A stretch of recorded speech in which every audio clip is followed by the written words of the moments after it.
प्रश्न एक commerce college में अध्ययन करने वाले 1400 विद्यार्थियों में से कुल 855 लड़के थे। उसमें से 225 लड़के द्वितीय वर्ष में अध्ययन करते थे। द्वितीय वर्ष में लड़के और लड़कियों की संख्या समान थी। प्रथम वर्ष में कुल 550 विद्यार्थियों में लड़के और लड़कियां 3:2 में हैं, जबकि तृतीय वर्ष में लड़कों की संख्या लड़कियों की संख्या से 3 गुनी थी। उपयुक्त सूचना को सारणी में प्रस्तुत करो।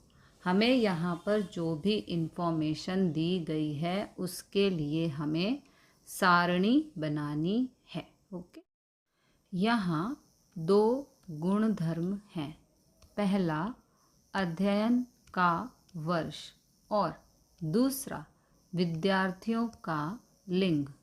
अब प्रथम वर्ष में 550 विद्यार्थी हैं, जिसमें लड़के और लड़कियों का अनुपात 3:2 है। ओके, तो सम को सॉल्व करने के लिए पहले हमें ये पता करना होगा कि प्रथम वर्ष में कितने लड़के हैं और कितनी लड़कियां हैं। ओके, प्रथम वर्ष में 550 विद्यार्थी कुल हैं। ठीक है, तो लड़कों की संख्या ज्ञात करने के लिए देखो, यहाँ पे लड़के पहले दिया है, इसका मतलब लड़के के लिए 3, तो यहाँ पर 3।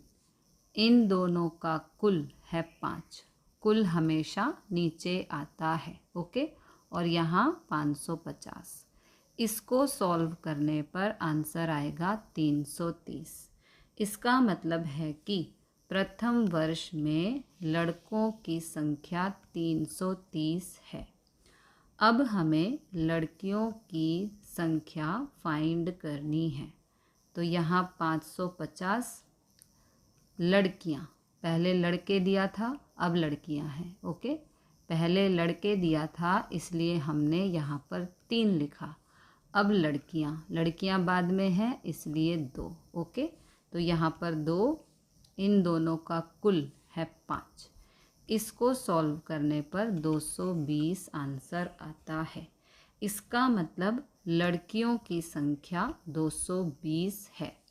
प्रथम वर्ष में लड़के हैं इतने, लड़कियां हैं इतनी। ओके, अब हमें प्रश्न में दिया है तृतीय वर्ष में लड़कों की संख्या लड़कियों से 3 गुनी थी, इसलिए लड़कों और लड़कियों का अनुपात 3:1 होगा। देखो, ध्यान से सुनना है और समझना है। पहले लड़कों की संख्या दी है। ओके, लड़कों की संख्या लड़कियों से 3 गुनी थी, तो पहले दिया है लड़कों की संख्या, इसलिए यहाँ पर 3, और लड़कियों की संख्या यहाँ पर कुछ भी नहीं दी है, इसलिए हम 1 लिख देंगे। ओके, लड़कों की संख्या लड़कियों से 3 गुनी थी, तो पहले दिया है लड़कों की संख्या, इसलिए यहाँ पर 3। लड़कियों के लिए कोई भी नंबर नहीं दिया है, तो यहाँ पर 1 लगा देंगे। ये लड़के और ये लड़कियाँ। ओके, अब तृतीय वर्ष में विद्यार्थियों की संख्या। तीसरे साल में कितने विद्यार्थी हैं, पहले हमें वो फाइंड करना है। तो कुल विद्यार्थी हैं यहाँ पर 1400। ओके, प्रथम वर्ष में कुल विद्यार्थी हैं 550।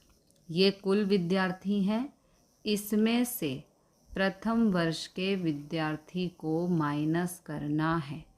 उसके बाद यहाँ पर द्वितीय वर्ष की भी बात कही है। प्रथम वर्ष में कुल इतने विद्यार्थी हैं, द्वितीय वर्ष में 450 विद्यार्थी हैं, ये हमें यहाँ पर नहीं दिया है, हमें फाइंड करना है। देखो कैसे, इसने कहा है कि उसमें से 225 लड़के द्वितीय वर्ष में अध्ययन करते थे। द्वितीय वर्ष में इतने लड़के हैं। द्वितीय वर्ष में लड़के और लड़कियों की संख्या समान थी। ओके, तो देखो यहाँ पर कहा है द्वितीय वर्ष में इतने लड़के हैं और द्वितीय वर्ष में लड़के और लड़कियों की संख्या समान थी। तो द्वितीय वर्ष में अगर लड़के इतने हैं तो लड़कियां भी इतनी ही होंगी। तो ये हो गए द्वितीय वर्ष में लड़के और ये हो गई द्वितीय वर्ष में लड़कियां। इन दोनों का टोटल करने पर 450 आता है। ओके, तो द्वितीय वर्ष में कुल बच्चे हैं 450। ओके, अब दोबारा समझते हैं। यहाँ पर कुल बच्चे हैं 1400, इसमें से हम माइनस करेंगे 550 जो कि प्रथम वर्ष के विद्यार्थी हैं और माइनस करेंगे द्वितीय वर्ष के विद्यार्थी जो कि 450 हैं। ठीक है, क्योंकि हमें फाइंड करना है तृतीय वर्ष में कितने विद्यार्थी हैं। ओके, तो 1400 में से इन दोनों को माइनस करने पर 400 आता है। ओके, प्रथम वर्ष में इतने विद्यार्थी, द्वितीय वर्ष में इतने विद्यार्थी और तृतीय वर्ष में इतने विद्यार्थी हैं। ओके, अब हमें ये फाइंड करना है कि तीसरे साल में लड़के और लड़कियां कितनी हैं। ओके, जिसमें लड़कों व लड़कियों का अनुपात 3:1 है। तृतीय वर्ष में 400 बच्चे हैं और ये उनका अनुपात है। ओके, तो पहले लड़के इसलिए 3, तो यहाँ 400 गुणा 3, ये वाला 3, इन दोनों का टोटल होता है 4, तो नीचे 4। ओके, इसको सॉल्व करने पर 300 आता है। लड़कों की संख्या तृतीय वर्ष में 300 है।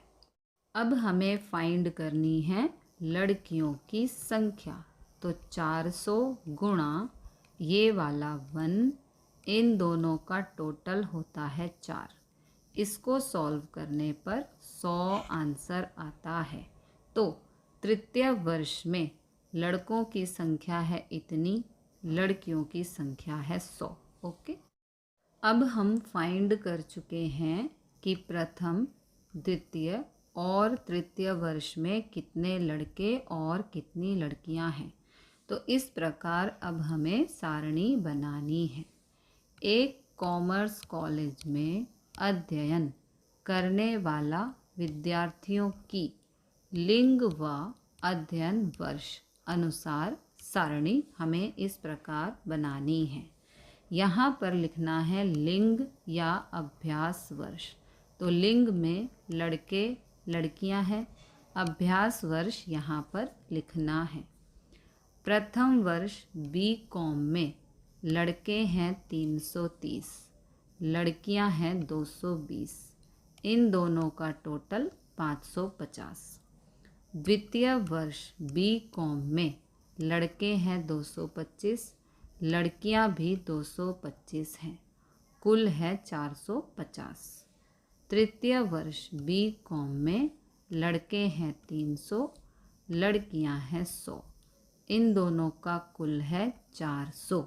ओके, और यहाँ पर कुल है 825 हैं लड़के, 545 है लड़कियाँ और सभी जो बच्चे हैं वो हैं 1400। ओके, प्रश्न 2, एक कार्यालय में कुल 1600 कर्मचारी कार्यरत हैं। इन कर्मचारियों में से पुरुषों की संख्या स्त्रियों की संख्या की अपेक्षा कुल कर्मचारियों का 15% जितनी अधिक है। अविवाहित कर्मचारियों की संख्या विवाहित कर्मचारियों की संख्या की अपेक्षा 800 कम है। अविवाहित स्त्रियों की संख्या 195 है। इस सूचना को योग्य कोष्ठक द्वारा प्रस्तुत कीजिए। हमें यहाँ पर जो सूचना दी है उसके लिए हमें यहाँ पर कोष्ठक बनाना है। ओके, तो सबसे पहले हमें यहाँ पर फाइंड करना है कि पुरुष कितने हैं और महिलाएं कितनी हैं। ओके, तो प्रश्न को ध्यान से पढ़ के हमें ये दोनों चीज़ें अलग अलग फाइंड करनी है। सबसे पहले प्रश्न में दिया है कुल कर्मचारी 1600 हैं। हमें यहाँ पर महिलाओं की अलग से संख्या नहीं दी है, तो जो नहीं दिया है उसको हम लेट करेंगे। ओके, माना महिला कर्मचारियों की संख्या यहाँ पर x है। ओके, आगे प्रश्न में कहा है कि इन कर्मचारियों में से पुरुषों की संख्या स्त्रियों की संख्या की अपेक्षा कुल कर्मचारियों का 15% जितनी अधिक है। अगर आपको इस प्रश्न में ये लाइन समझ में आती है तो आप प्रश्न कर सकते हैं, वरना आपको प्रश्न समझ में नहीं आएगा। तो पहले इस लाइन को बिल्कुल क्लियर करना है। ओके, देखो यहाँ पर इन्होंने कहा है कि इन कर्मचारियों में से, यानी कि 1600 में से पुरुषों की संख्या, ओके, स्त्रियों की संख्या की अपेक्षा कुल कर्मचारियों का 15% जितनी अधिक है। इसका मतलब है कि यहाँ पर पुरुषों की संख्या महिलाओं से ज़्यादा है और 15% ज़्यादा है। तो इसको गणितीय भाषा में कैसे करना है वो हम देखते हैं। ओके, तब पुरुष कर्मचारियों की संख्या x प्लस 1600 का 15% है ना, 1600 का 15%, क्योंकि कुल कर्मचारी यहाँ पर 1600 हैं और पुरुषों की संख्या महिलाओं की संख्या से 15% जितनी अधिक है। ओके, तो इसके लिए यहाँ पर इक्वेशन बनेगी x प्लस महिलाओं की संख्या में प्लस कर देंगे कुल कर्मचारियों का 15%, क्योंकि पुरुषों की संख्या स्त्रियों की संख्या की अपेक्षा 15% अधिक है। ओके, तो यहाँ पर ये जो इक्वेशन बनी है इसको यहाँ पर लिख देंगे और इसमें प्लस कर देंगे जो महिलाओं की संख्या हमने मानी है। ओके, ये इक्वेशन यहाँ पर जो हमने महिलाओं की संख्या मानी है उसको यहाँ पर प्लस कर देंगे और इन दोनों का एडिशन 1600 के बराबर है, क्योंकि यहाँ पर कुल कर्मचारी 1600 हैं। अब इसको हम सॉल्व करेंगे। x प्लस एक्स ये हो गया 2x, यहाँ पर बीच में गुणा का निशान है तो इसको कैंसिल करने पर 240 और यहाँ पर 1600। ओके, 2x यहाँ पर प्लस 240 है, इस तरफ जाएगा तो माइनस 240 हो जाएगा। अब आगे चलते हैं, तो यहाँ पर 1600 माइनस 240 करने पर आंसर आता है 1360। ये 2 यहाँ मल्टीप्लाई हो रहा है, इधर जाके डिवाइड, 2 से 1360 को कैंसिल करेंगे 680, x का मान आ गया 680। तो यहाँ पर x का मान 680 आता है। x को हमने महिला कर्मचारियों की संख्या माना था। ओके, तो x बराबर 680, मतलब कि यहाँ पर महिला कर्मचारियों की संख्या 680 है। अब हमें पुरुष कर्मचारियों की संख्या फाइंड करनी है, तो पहले प्रश्न को ध्यान से पढ़ते हैं। इन कर्मचारियों में से पुरुषों की संख्या स्त्रियों की संख्या की अपेक्षा कुल कर्मचारियों का 15% जितनी अधिक है। तो कुल कर्मचारी हैं यहाँ पर 1600, 1600 का 15% अधिक है पुरुषों की संख्या। ओके, तो यहाँ पर x हमने माना था महिलाओं की संख्या, तो x का मान आया है 680। ये हैं महिलाएं, W फॉर वुमेन। ठीक है, 680 हमारे पास महिलाएं हैं और इन्होंने कहा है कि कुल कर्मचारियों का यानी कि 1600 का 15% अधिक है। ओके, तो 1600 का 15% 240 होता है। हम फाइंड कर चुके हैं, ये रहा 1600 का 15%। 1600 का 15% 240 होता है ना। करके देख लो, यहाँ पर 1600 गुणा 15/100, 2 जीरो से 2 जीरो कैंसिल, 16 गुणा 15 करने पर 240 आता है। 1600 का 15% 240 आता है। तो अब हमें पुरुषों की संख्या फाइंड करनी है, जिसके लिए कहा है स्त्रियों की संख्या की अपेक्षा। स्त्रियों की संख्या हमने फाइंड की 680। ओके, कुल कर्मचारियों का 15% जितनी अधिक है, कुल का मतलब है यहाँ पर 1600। 1600 का 15%, 1600 का 15% हमने फाइंड किया 240। इन दोनों को प्लस करने पर 920 आता है। पुरुष कर्मचारी यहाँ पर 920 हैं। ओके, अब हमें आगे प्रश्न में कहा है कि अविवाहित कर्मचारियों की संख्या विवाहित कर्मचारियों की संख्या की अपेक्षा 800 कम है। ओके, तो इस प्रकार हमें सॉल्व करना होगा। माना विवाहित कर्मचारी हैं x, तो अविवाहित कर्मचारी हो गए 1600 माइनस x। अविवाहित कर्मचारी बराबर विवाहित कर्मचारी से 800 कम है। इस लाइन के अकॉर्डिंग यहाँ पर ये सिचुएशन बनती है। यहाँ पर जैसा जैसा कहा है वैसा वैसा आपको लिखते जाना है। देखो, सबसे पहले कहा है अविवाहित कर्मचारियों की संख्या, तो यहाँ लिखो अविवाहित कर्मचारी बराबर विवाहित कर्मचारियों की संख्या, तो विवाहित कर्मचारी। ओके, विवाहित कर्मचारियों की संख्या की अपेक्षा 800 कम है। कम कह रहा है इसलिए यहाँ माइनस का निशान और फिर 800। ओके, इस प्रश्न में ये लाइन बहुत ही इम्पॉर्टेंट है। अगर ये लाइन आपको समझ में आ गई तो आप प्रश्न को सॉल्व कर सकते हो। एक बार दोबारा समझते हैं।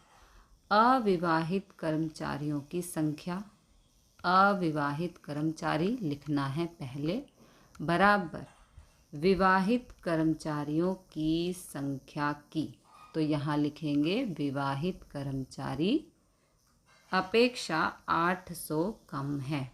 कम कह रहा है इसलिए यहाँ माइनस और फिर 800। ओके, तो इस प्रकार से इस लाइन का मतलब यहाँ पर ये बनता है। ओके, तो यहाँ पर अविवाहित कर्मचारी हैं 1600 माइनस x, इसको यहाँ लिख देंगे। विवाहित कर्मचारी हमने x माना है, इसको यहाँ लिख देंगे माइनस 800। अब इसको सिंप्लीफाई करना है। ओके, तो यहाँ 1600, ये माइनस 800, इधर आकर प्लस 800, ये वाला x, ये माइनस x है, इधर जाके प्लस x। इन दोनों को प्लस करने पर 2400, इन दोनों को प्लस करने पर 2x। अब ये दो यहाँ मल्टीप्लाई हो रहा है, इधर जाके डिवाइड हो जाएगा।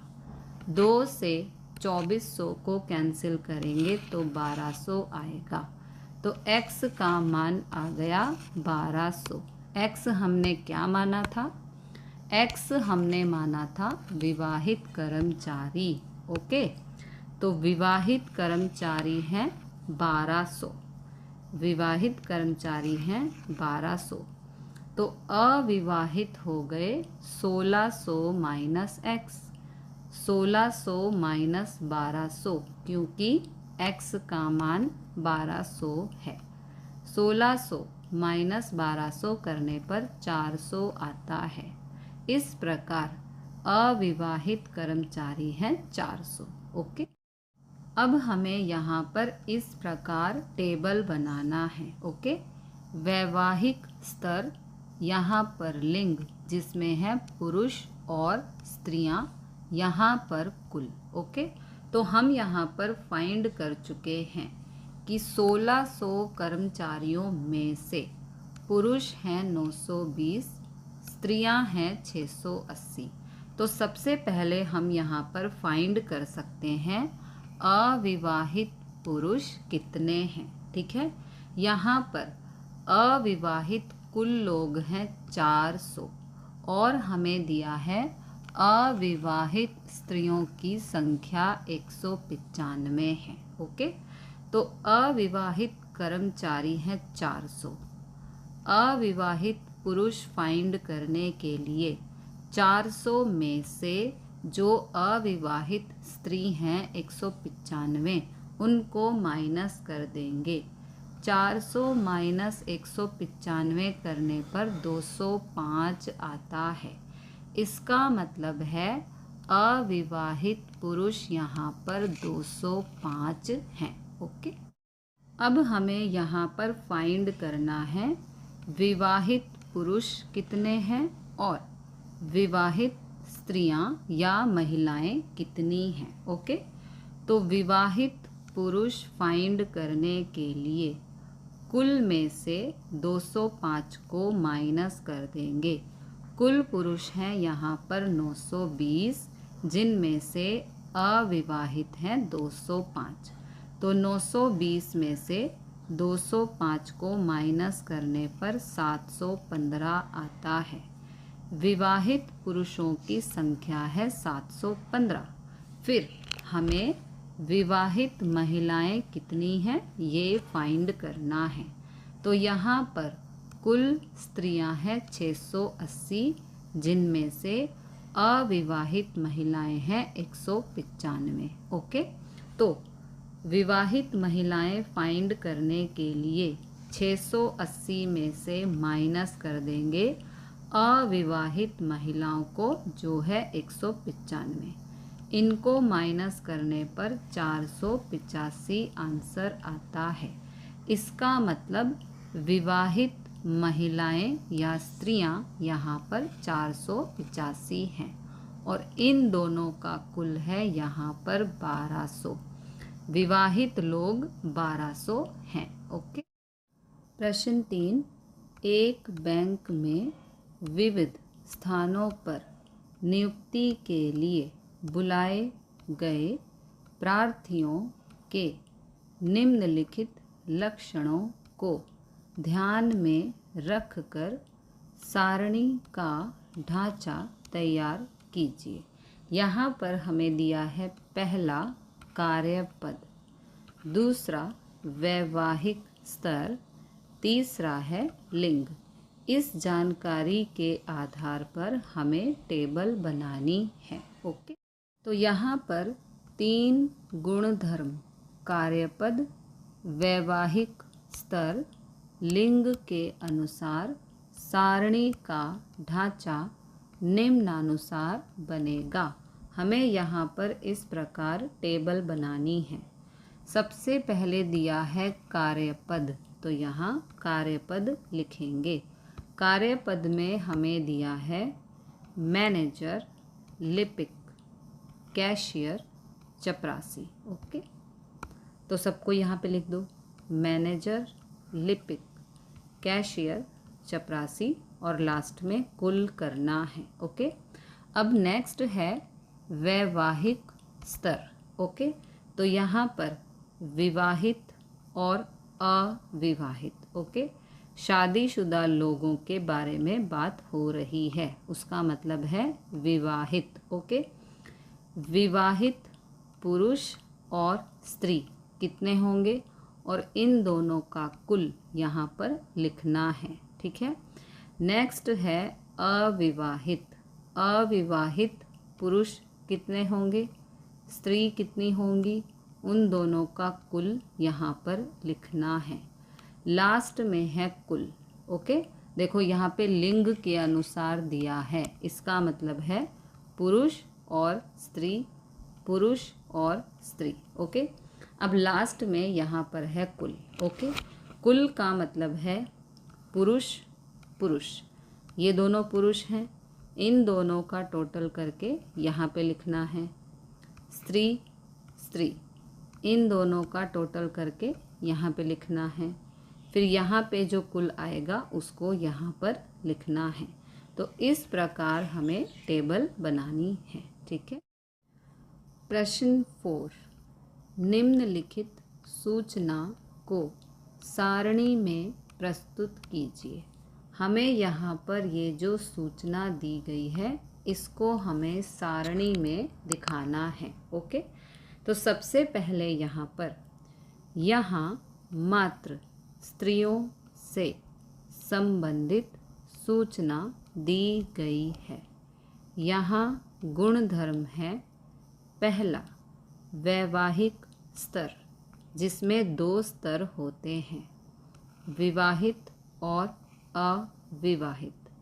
दूसरा व्यावसायिक स्तर, जिसमें 2 स्तर दिए गए हैं, अनुभव अनुभवहीन।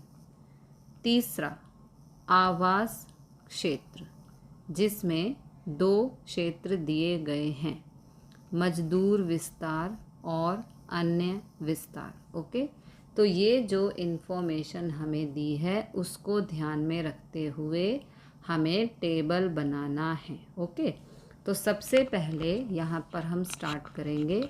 आपको एक एक चीज़ को ध्यान से समझना है, वरना क्वेश्चन समझ में नहीं आएगा। ओके, एक एक पॉइंट को बिल्कुल ध्यान से समझना है, टाइम लगेगा, कोई बात नहीं। देखो, यहाँ कुल स्त्रियों की संख्या 1850 है, ये हमें दी गई है। ओके, जिसमें 549 मजदूर विस्तार में रहती हैं। ओके, 1850 कुल स्त्रियां हैं, उसमें से 549 मजदूर विस्तार में रहती हैं। इसलिए शेष का मतलब है 1850 में से 549 को माइनस करना है, ये रहा माइनस, आंसर आएगा 1301। इसका मतलब है कि 1301 महिलाएं अन्य विस्तार यानी कि किसी अच्छी जगह सिटी में शायद रहती हों। ओके, 1301 महिलाएं अन्य विस्तार में रहती हैं, 549 मजदूर विस्तार में रहती हैं, यानी कि जो 549 महिलाएं हैं वो यहाँ पर मजदूर कही जाएंगी। एक इन्फॉर्मेशन हो गई ये। नेक्स्ट इन्फॉर्मेशन यहाँ पर दी है वैवाहिक स्तर। ओके, तो यहाँ पर कुल अविवाहित स्त्रियां हैं 1020, ये हमें दिया हुआ है। कुल स्त्रियों में से 1020 स्त्रियां अविवाहित थी। ओके, अविवाहित स्त्रियां हैं 1020 और इन्होंने कहा है कुल स्त्रियों में से, तो कुल स्त्रियां यहाँ पर हैं 1850। ओके, तो वैवाहित स्त्रियां होंगी 1850 में से, यानी कि कुल में से 1020 को माइनस कर दो, आंसर आएगा 830। ओके, तो 1850 में से अविवाहित स्त्रियां हैं 1020 और वैवाहित स्त्रियां हैं 830। ओके, अब हमें मजदूर विस्तार का वर्गीकरण करना है। तो यहाँ पर सबसे पहले विवाहित मजदूर विस्तार, जिसमें अनुभवी महिलाएं हैं 250, ये हमें दिया हुआ है। मजदूर विस्तार में रहने वाली विवाहित स्त्रियों में से 250 स्त्रियों को नौकरी का अनुभव था, है ना। तो 250 महिलाएं हैं जो विवाहित हैं और जो मजदूर विस्तार में रहती हैं, जो अनुभवी हैं। तो अनुभवहीन यहाँ पर हमें 93 दिया हुआ है, ओके। तथा 93 स्त्रियां अनुभवहीन थी, ओके। 250 ऐसी महिलाएं हैं जो कि अनुभवी थी और 93 स्त्रियां अनुभवहीन थी मजदूर विस्तार में, ओके। तो कुल विवाहित स्त्रियां हो गई। इन दोनों का टोटल करना है जो आएगा 343। ये महिलाएं विवाहित महिलाएं हैं और जो मजदूर विस्तार में रहती हैं। नेक्स्ट हमें फाइंड करना है अविवाहित मजदूर विस्तार, यानी कि अविवाहित महिलाएं कितनी हैं जो मजदूर विस्तार में रहती हैं।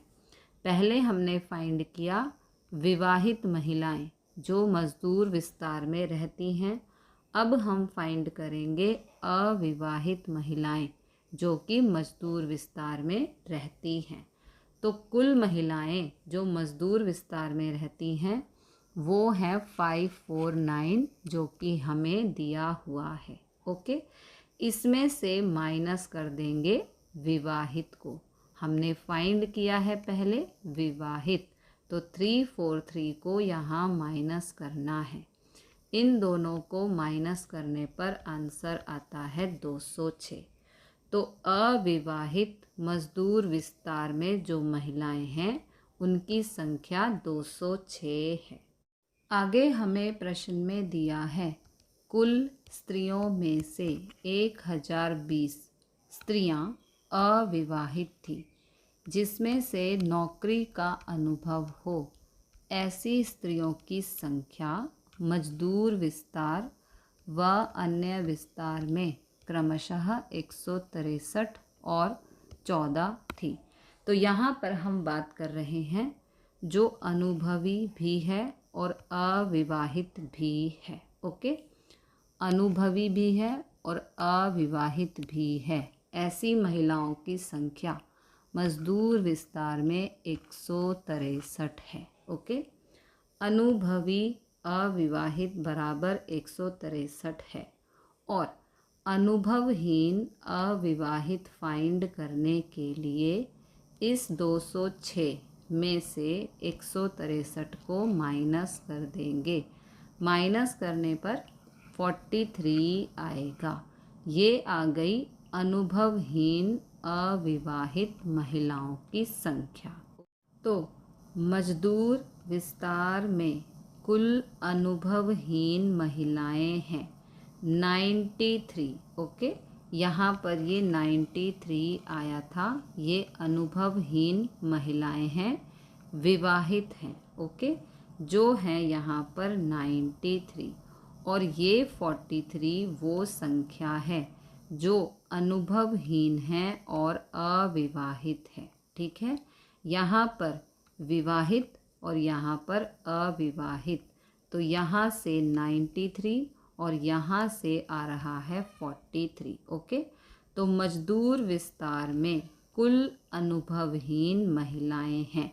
जो विवाहित और अनुभवहीन हैं वो है 93 और जो अविवाहित अनुभवहीन है वो है 43। दोनों का टोटल 136 होता है, ओके। अब हमें अन्य विस्तार का वर्गीकरण करना है। तो सबसे पहले प्रश्न को ध्यान से पढ़ना है।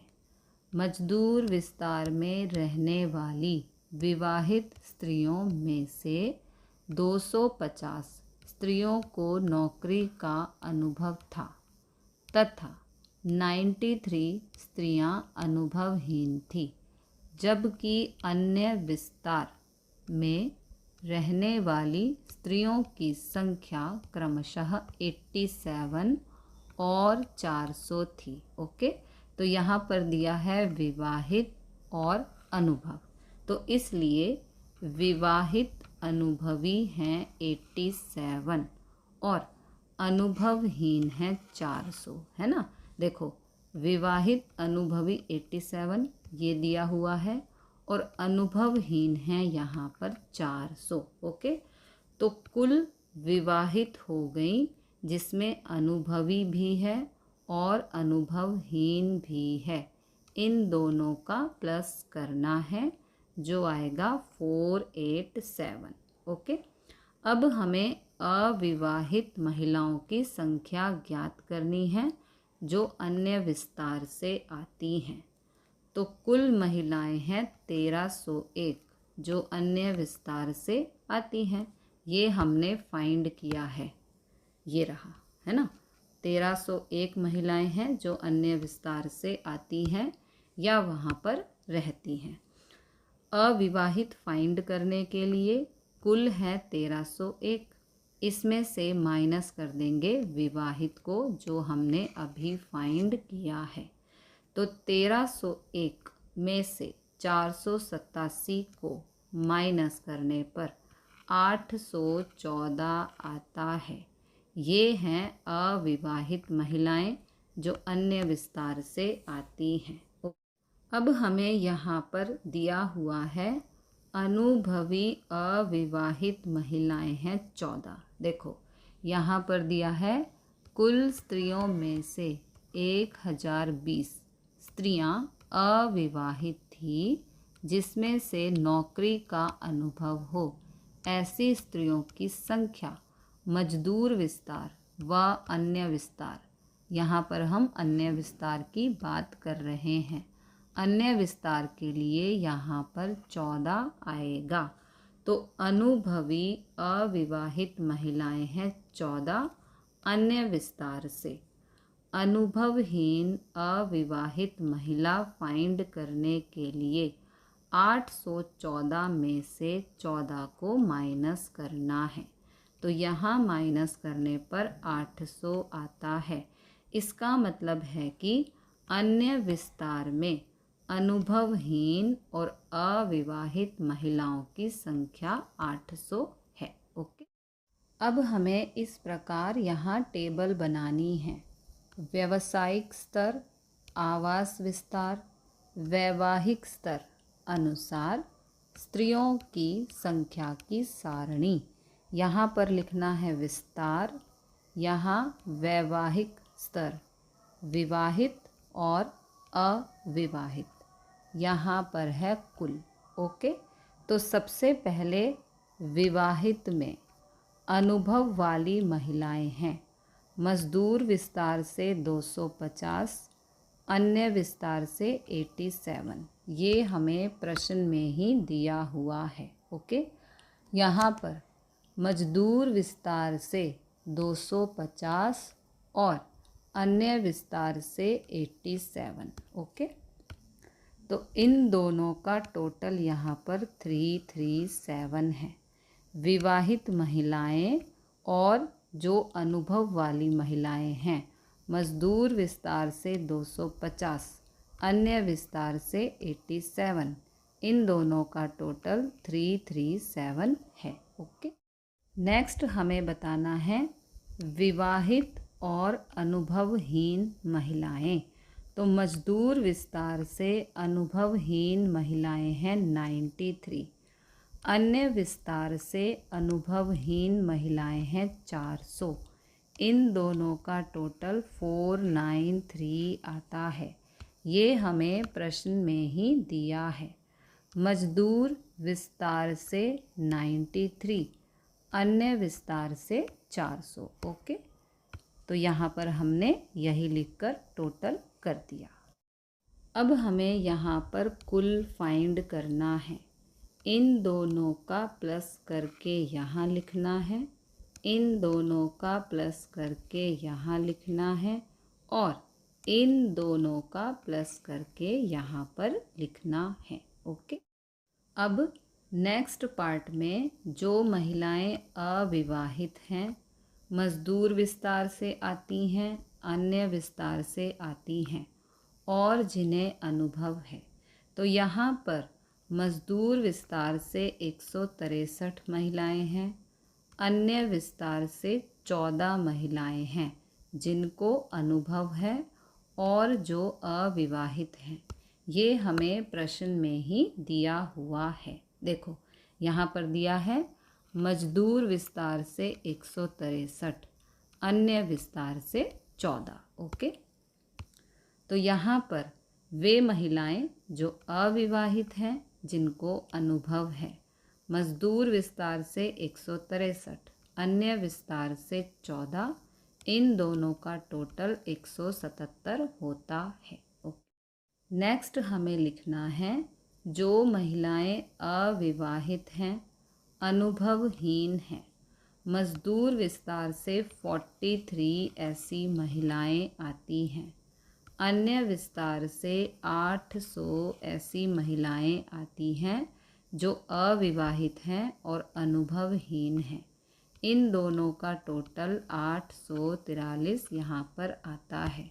हमने यहाँ पर फाइंड किया था मजदूर विस्तार से अनुभवहीन अविवाहित महिलाएं 43 हैं और अन्य विस्तार से अनुभवहीन अविवाहित महिलाएं 800 हैं। ओके, तो इस इंफॉर्मेशन को यहाँ पर टेबल में लिख दिया। अब हमें यहाँ पर कुल फाइंड करना है। इन दोनों को प्लस करके यहाँ पे लिखना है, इन दोनों को प्लस करके यहाँ पे लिखना है और इन दोनों को प्लस करके यहाँ पर लिखना है। ओके, अब लास्ट में हमें कुल करना है। तो सबसे पहले यहाँ अनुभव। ओके, तो अनुभव में है यहाँ से 250 और यहाँ से 163। इन दोनों को प्लस करके यहाँ पे लिखना है। फिर अनुभव में नेक्स्ट है 87, अनुभव में यहाँ पर है 14। इन दोनों को प्लस करके यहाँ पर लिखना है। अब इन दोनों को प्लस करके यहाँ पे लिखना है। तो कुल अनुभव वाली महिलाएं यहाँ पर 514 आती हैं। अब अनुभवहीन, तो यहाँ से 93, यहाँ से 43। इन दोनों को प्लस करके यहाँ पर लिखना है जो है 136। फिर यहाँ से 400 और यहाँ से 800। 400 प्लस 800 होता है 1200। अनुभवहीन कुल महिलाएं इतनी हैं, यानी कि 1336। इन दोनों को प्लस करके यहाँ पे लिखना है। अब हमें कुल करना है। इस कुल का मतलब है इन दोनों को प्लस करके यहाँ पे लिखना है, फिर इन दोनों को प्लस करके यहाँ पे लिखना है और फिर इन दोनों को प्लस करके यहाँ पर लिखना है। तो आंसर आ गया 1850। हमें यहाँ पर 1850 ही कुल स्त्रियाँ दी गई थी। ओके, नौकरी में अनुभवहीन ऐसी 1336 स्त्रियां हैं। अनुभवहीन स्त्रियों का कुल यहाँ पर 1336 आता है, अर्थात कुल अनुभवी स्त्रियों की संख्या यहाँ पर होगी 1850 में से माइनस कर देंगे 1336 को, बराबर 514 होगी। अनुभवी स्त्रियों की संख्या 514 होगी। प्रश्न 5, एक निजी कंपनी में वर्ष 2011 में 1250 प्रशिक्षित कारीगर थे और 400 अप्रशिक्षित कारीगर थे। 220 स्त्री कारीगरों में से 140 अप्रशिक्षित थीं। वर्ष 2012 में प्रशिक्षित कारीगरों की संख्या 1475 हुई, जिसमें 1300 पुरुष थे। 250 अप्रशिक्षित कारीगरों में से 200 पुरुष थे। वर्ष 2013 में 1700 प्रशिक्षित और 50 अप्रशिक्षित कारीगर थे।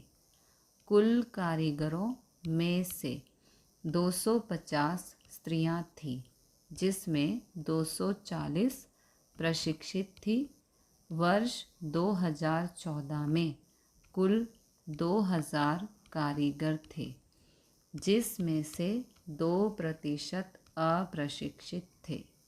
कुल कारीगरों में से 300 स्त्रियां थीं, जिसमें 10 अप्रशिक्षित थीं। उपयुक्त सूचना से संबंधित योग्य सारणी की रचना कीजिए। हमें यहाँ पर 3 गुणधर्म दिए हैं। पहला है वर्ष, जिसमें 2011, 12, 13 और 14 है। दूसरा है प्रशिक्षण, जिसमें 2 तरह के लोग हैं, प्रशिक्षित और अप्रशिक्षित। ओके, यहाँ पर कारीगरों की बात हो रही है।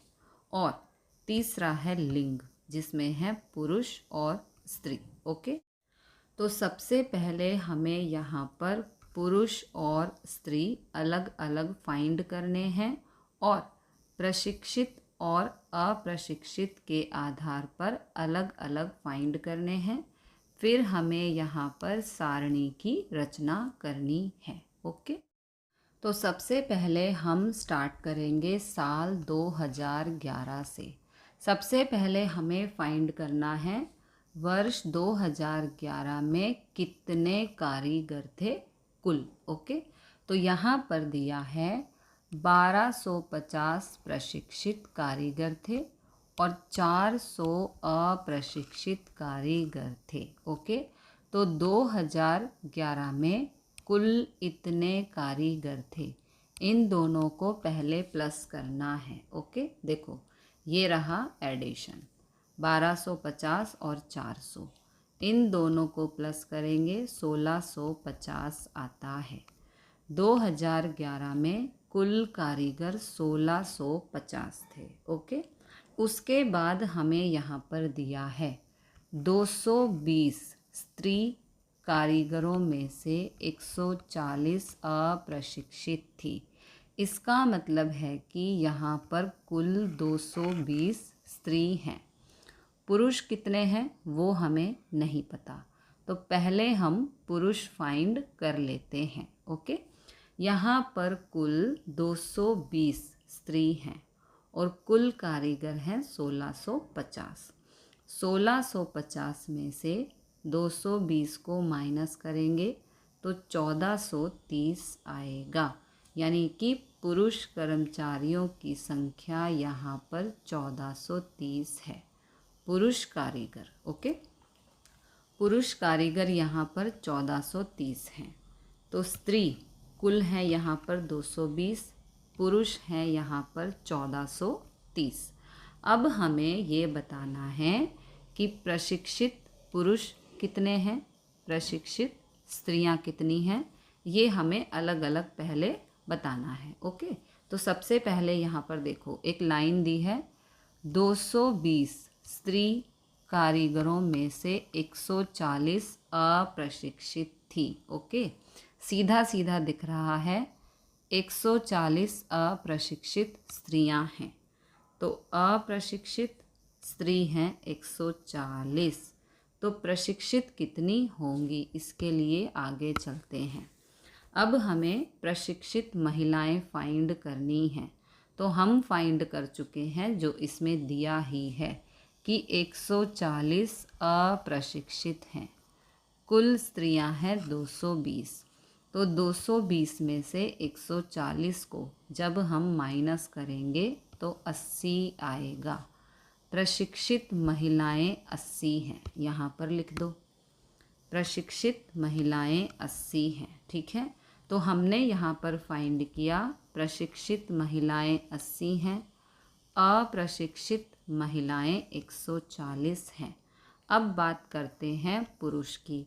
पुरुष हैं यहाँ पर 1430। ठीक है, और इन्होंने कहा है कि 400 अप्रशिक्षित कारीगर हैं। ओके, कुल अप्रशिक्षित कारीगरों की संख्या यहाँ पर 400 है, जिसमें अप्रशिक्षित महिलाएं कितनी हैं? अप्रशिक्षित 140 हैं। अब आपको खाली अप्रशिक्षित पर फोकस करना है। कुल 400 अप्रशिक्षित कारीगर हैं, जिसमें से 140 महिलाएं अप्रशिक्षित हैं। ओके, तो देखो कुल अप्रशिक्षित कारीगर हैं 400। ओके, जिसमें से 140 अप्रशिक्षित महिलाएं हैं। तो 140 को माइनस कर दो। 400 में से 140 को माइनस करेंगे तो 260 आता है। ये आ गई अप्रशिक्षित पुरुषों की संख्या 260। ओके, अब पहले इसको लिख देते हैं। अप्रशिक्षित पुरुष हो गए 260, तो कुल पुरुष हैं यहाँ पर 1430। ओके, तो 1430 में से 260 को माइनस करेंगे तो प्रशिक्षित पुरुषों की संख्या आ जाएगी। 1430 में से 260 को माइनस करेंगे, ये रहा। 1430 में से 260 को माइनस करने पर 1170 आता है। ये आ गई प्रशिक्षित पुरुषों की संख्या।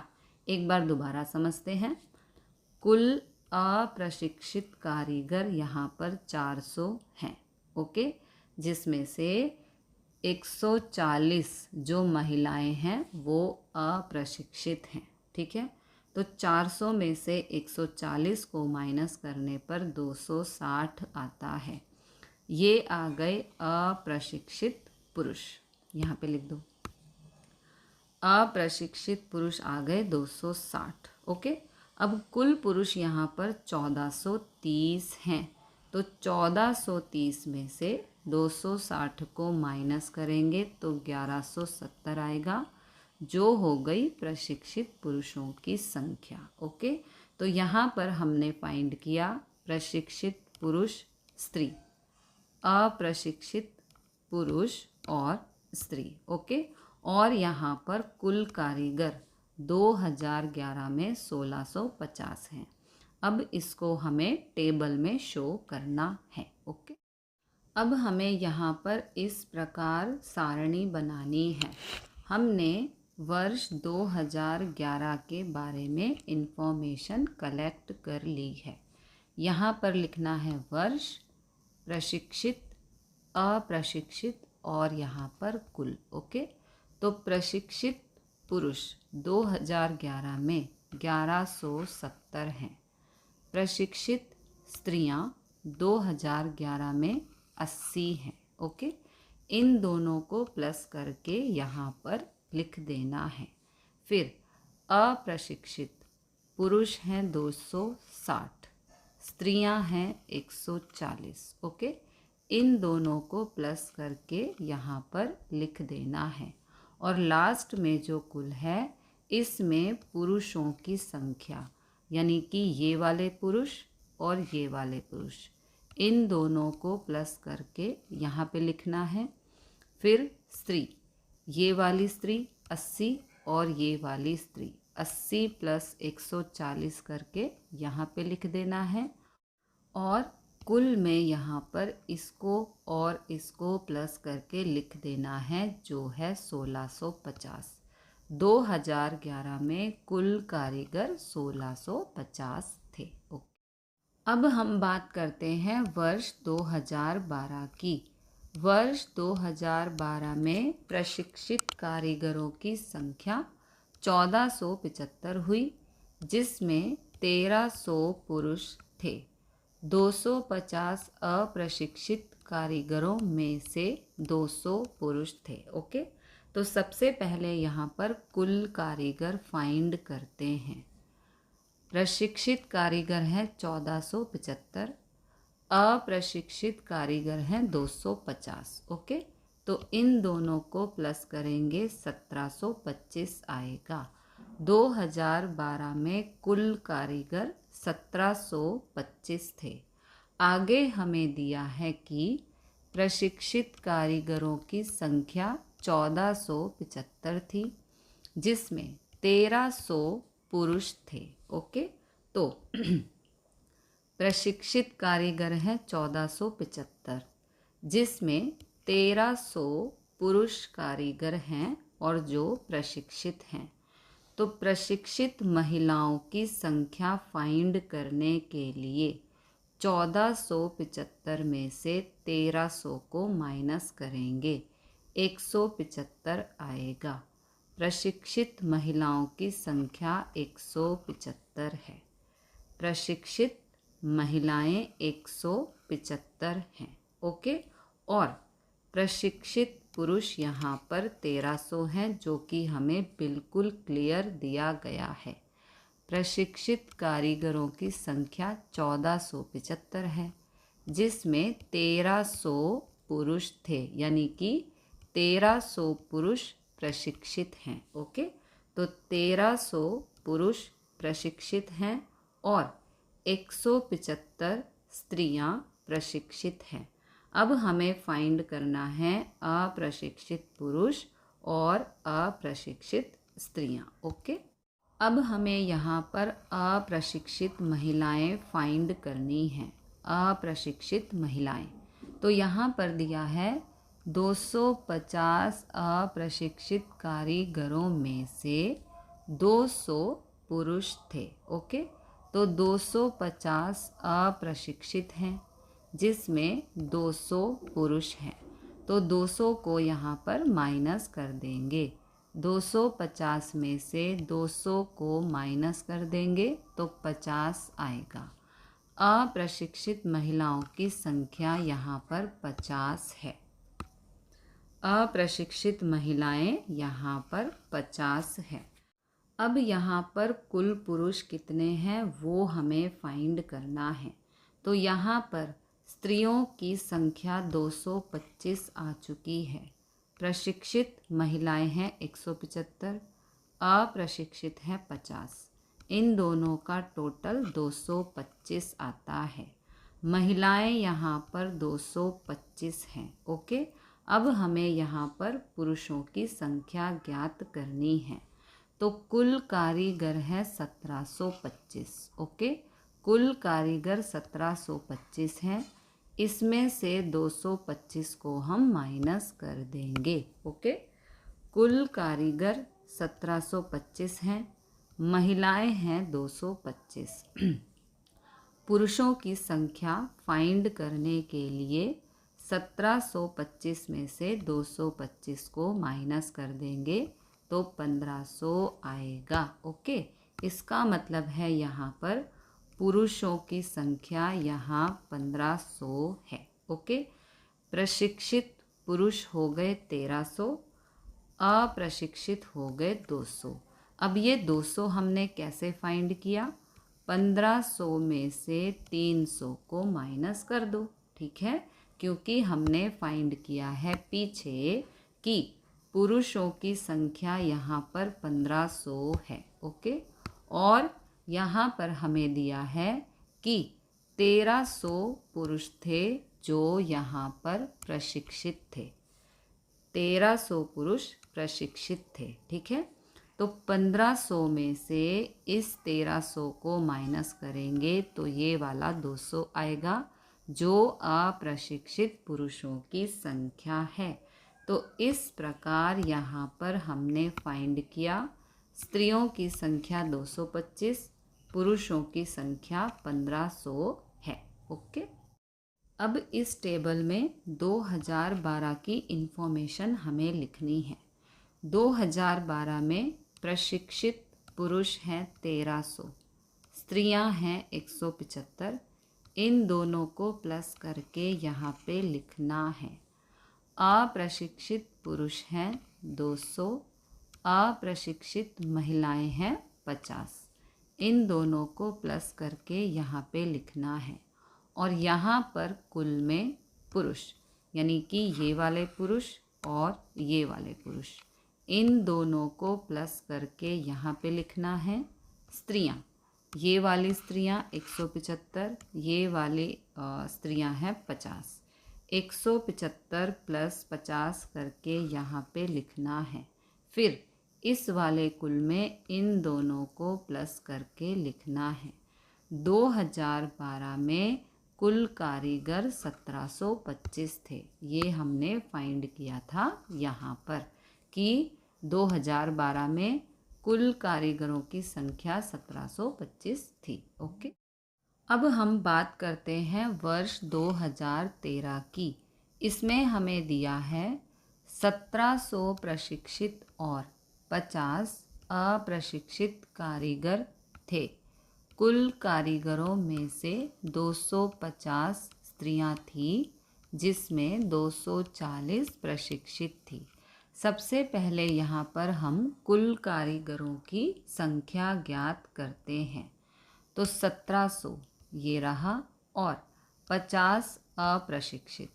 1700 प्रशिक्षित और 50 अप्रशिक्षित, इन दोनों का कुल करना है जो आएगा 1750। 2013 में कुल कारीगर 1750 थे। उसके बाद आगे कहा है कुल कारीगरों में से 250 स्त्रियां थी। ओके, तो कुल कारीगरों में से 250 महिलाएं थी। पुरुषों की संख्या फाइंड करने के लिए कुल में से महिलाओं को माइनस कर देंगे। 1750 माइनस 250 करने पर 1500 आता है। ये आ गई है पुरुषों की संख्या। पुरुष यहाँ पर कुल हैं 1500, महिलाएं यहाँ पर कुल हैं 250, जो कि हमें यहाँ पर दिया हुआ है। ओके, अब हमें फाइंड करना है प्रशिक्षित और अप्रशिक्षित कितने हैं। तो यहाँ पर हमें दिया हुआ है कि कुल कारीगरों में से 250 स्त्रियां थी, जिसमें 240 प्रशिक्षित थी। महिलाएं हैं 250, प्रशिक्षित महिलाएं हैं 240। तो अप्रशिक्षित महिलाएं हो जाएंगी 250 में से 240 को माइनस कर दो। अप्रशिक्षित महिलाएं यहाँ पर 10 हैं। ओके, तो यहाँ पर हम लिख देंगे प्रशिक्षित महिलाएं हैं 240, अप्रशिक्षित महिलाएं हैं यहाँ पर 10, जो कि हमें प्रश्न में साफ साफ दिया हुआ है। 250 स्त्रियां थी, जिसमें 240 प्रशिक्षित थी। 240 प्रशिक्षित, तो 250 में से 240 को माइनस करेंगे तो 10 आएगा। अप्रशिक्षित हो गई यहाँ पर 10 महिलाएं। ओके, अब यहाँ पर कुल पुरुषों की संख्या है 1500, जो कि हम यहाँ पर फाइंड कर चुके हैं। अब हमें बताना है प्रशिक्षित पुरुष कितने हैं, अप्रशिक्षित पुरुष कितने हैं। ओके, तो इसके लिए यहाँ पर पुरुष कुल हैं यहाँ पर 1500। ओके, प्रशिक्षित कारीगरों की संख्या यहाँ पर 1700 दी गई है। देखो, 2013 में 1700 प्रशिक्षित। ओके, तो प्रशिक्षित कुल कारीगर हैं 1700, जिसमें प्रशिक्षित महिलाओं की संख्या 240 है। ये भी हमें दिया हुआ है। ओके, तो प्रशिक्षित पुरुषों की संख्या फाइंड करने के लिए 1700 में से 240 को माइनस करेंगे तो 1460 आएगा। प्रशिक्षित पुरुषों की संख्या 1460 है, तो यहाँ पर 1460 लिख देंगे। अब अप्रशिक्षित पुरुषों की संख्या कितनी होगी वो फाइंड करने के लिए 1500 में से 1460 को माइनस करेंगे तो 40 आएगा। ओके, तो प्रशिक्षित पुरुष 1460, अप्रशिक्षित पुरुष यहाँ पर 40 आता है। अब इसको हमें सारणी में लिखना है। तो 2013 में प्रशिक्षित पुरुष हैं 1460, महिलाएं 240। इन दोनों को प्लस करके यहाँ पर लिखना है। 2013 में अप्रशिक्षित पुरुष हैं 40, महिलाएं हैं 10। इन दोनों का प्लस करके यहाँ पर लिखना है। फिर कुल में पुरुष, पुरुष का मतलब ये वाले पुरुष और ये वाले पुरुष, इन दोनों को प्लस करके यहाँ पर लिखना है। स्त्रियाँ, यहाँ से स्त्रियाँ हैं 240 और यहाँ से है 10। इन दोनों को प्लस करके यहाँ पर लिखना है और यहाँ पर जो कुल है उसमें इन दोनों को प्लस करके लिखना है। 2013 में कुल कारीगर 1750 थे। अब बात करते हैं वर्ष 2014 की। इसमें हमें दिया है वर्ष 2014 में कुल 2000 कारीगर थे, जिसमें से 2% अप्रशिक्षित थे। 2000 का 2% 40 होता है। 40 कारीगर यहाँ पर अप्रशिक्षित कारीगर हैं। ओके, आगे हमें दिया है कुल कारीगरों में से 300 स्त्रियां थी। 2000 में से 300 स्त्रियां हैं, जिसमें 10 अप्रशिक्षित हैं। स्त्रियों की कुल संख्या है 300, उनमें से 10 अप्रशिक्षित हैं। तो यहाँ पर हम इजीली प्रशिक्षित महिलाओं की संख्या ज्ञात कर सकते हैं। कुल महिलाएं हैं 300, जिसमें से 10 अप्रशिक्षित हैं। ओके, तो 300 माइनस 10 करने पर प्रशिक्षित महिलाओं की संख्या यहाँ पर 290 आती है। प्रशिक्षित महिलाएं 290, अप्रशिक्षित महिलाएं हैं 10 और इन दोनों का टोटल है 300। यहाँ पर 300 कुल महिलाएं हैं। अब हमें फाइंड करना है कि पुरुष कितने हैं, प्रशिक्षित और अप्रशिक्षित कितने हैं। तो बहुत क्लियरली यहाँ पर नज़र आ रहा है कि कुल कारीगर हैं यहाँ पर 2000, जिसमें से महिलाएं हैं 300। तो पुरुष कारीगर होंगे 2000 में से 300 को माइनस कर दो 1700। ओके, कुल कारीगर 2000, जिसमें से महिलाएं हैं 300। इन दोनों को माइनस करेंगे तो पुरुष कारीगरों की संख्या यहाँ पर 1700 आती है। ओके, अब हमें यहाँ पर फाइंड करना है प्रशिक्षित और अप्रशिक्षित पुरुष कितने हैं। तो यहाँ पर अप्रशिक्षित कारीगर हैं 40, जो कि यहाँ पर दिया हुआ है। अप्रशिक्षित कारीगर यहाँ पर 40 हैं, जो कि 2000 का 2% है। ओके, अप्रशिक्षित कारीगर यहाँ पर 40 हैं, जिसमें से 10 हैं महिलाएं, जो कि अप्रशिक्षित कारीगर हैं। ठीक है, तो यहाँ पर अप्रशिक्षित कारीगरों की संख्या है 40, अप्रशिक्षित महिलाओं की संख्या है 10। अब हमें अप्रशिक्षित पुरुषों की संख्या फाइंड करनी है। अप्रशिक्षित पुरुषों की संख्या फाइंड करने के लिए 40 में से 10 को माइनस कर देंगे तो आएगा 30। अप्रशिक्षित पुरुषों की संख्या यहाँ पर 30 है। ओके, तो यहाँ पर 30 लिख दो। अब हमें प्रशिक्षित पुरुषों की संख्या फाइंड करनी है। प्रशिक्षित पुरुषों की संख्या फाइंड करने के लिए 1700 में से 30 को माइनस करेंगे तो 1670 आएगा।